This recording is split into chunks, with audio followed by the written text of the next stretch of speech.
নিষিদ্ধ থাকা আওয়ামী লীগ ও ছাত্রলীগের নেতাকর্মীদের গেরিলা প্রশিক্ষণ ঘটনায় সারা দেশে উদ্বেগ ছড়িয়ে পড়েছে।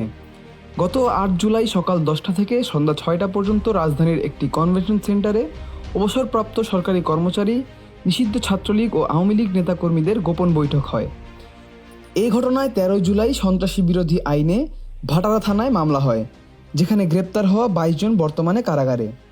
এছাড়া সেনা কর্মকর্তা সাদিককে সেনাবাহিনীর হেফাজতে নিয়ে তদন্ত শুরু হয়েছে। তদন্তে জানা যায় তার স্ত্রী সুমাইয়া জাফরিনও প্রশিক্ষণে অংশ নিয়েছিলেন। ঘটনা প্রকাশ পেলে জাফরিনকে ডিবি হেফাজতে নিয়ে জিজ্ঞাসাবাদ করা হয় এবং পরবর্তীতে ভাটারা থানার সন্ত্রাস বিরোধী মামলায় গ্রেপ্তার দেখিয়ে আদালতে তোলা হয়। রিমান্ড শুনানিতে বিচারকের কাছে তিনি জানান, আগে থেকেই অনুষ্ঠানটি আয়োজন করা ছিল। আমন্ত্রণ পেয়ে স্বামীসহ কিছু সময়ের জন্য গিয়েছিলেন। স্থানটি এএসপি পরিচয়ে অন্য কেউ ভাড়া করেছিল, কিন্তু দোষ তার উপর চাপানো হচ্ছে বলে দাবি করেন তিনি। বিচারকের কাছে রিমান্ড না দেওয়ার অনুরোধ জানিয়ে জাফরিন বলেন, কিছু জানলে সরাসরি জিজ্ঞাসা করুন, আমি উত্তর দেব।